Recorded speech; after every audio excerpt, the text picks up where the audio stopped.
The first step has got to be about committing to proper research and development for products.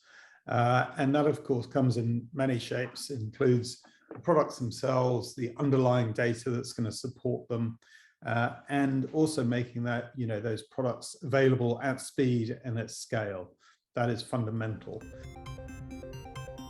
The second one builds on from that, and it's about collaboration. The UN Sustainable Development Goal number 17 is about partnerships. And for our industry to deliver on its potential and the capital base that we have, we need to partner in our own industry. That means working with the brokers, who are an important distribution channel for us, and also collaborating within the confines of competition rules, of course, to make sure when we do come up with new products, they are done at speed and scale, and those products are fit for purpose. So we have to work on a demand-led basis in getting those insights from multilaterals, policymakers,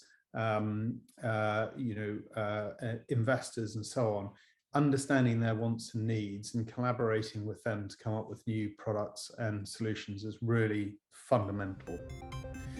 The third recommendation I'd make is about the allocation of capital and pricing of risk. And pricing really must reflect particularly the climate crisis that we're going through, but also the broader risks. And too often our pricing is not discrete enough to take into account some of those discrete actions. There's been a lot of talk in the market recently about non-peak perils, and climate change is certainly a driver of those. So more focus on how those are priced and capital allocated to them would be critical. Transparency. I'd love to see the industry starting to report metrics around sustainability and ESG. For instance, why are people not talking about the carbon intensity of their premium income? We often see insurers and reinsurers on their balance sheets talking about the asset side and how they're going to reduce investments, but it's their underwriting portfolios that is the day job of any insurance and reinsurance company. And understanding the carbon intensity of that would be, hugely important. And there's other metrics around the Sustainable Development Goals that can also be reported and made transparent. The last recommendation is to increase the ambition. We have some good alliances that have been created that came out of COP26, such as the Net Zero Asset Owners Alliance and the Net Zero Underwriting Alliance, but they have net zero ambitions of 2050.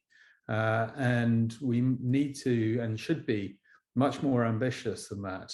Of course, we have to be realistic about not moving faster than the rest of the world and the policymakers allow, and also not withdrawing vital energy sources and goods and services that we need to sustain an economy. But that doesn't mean we can't be more ambitious.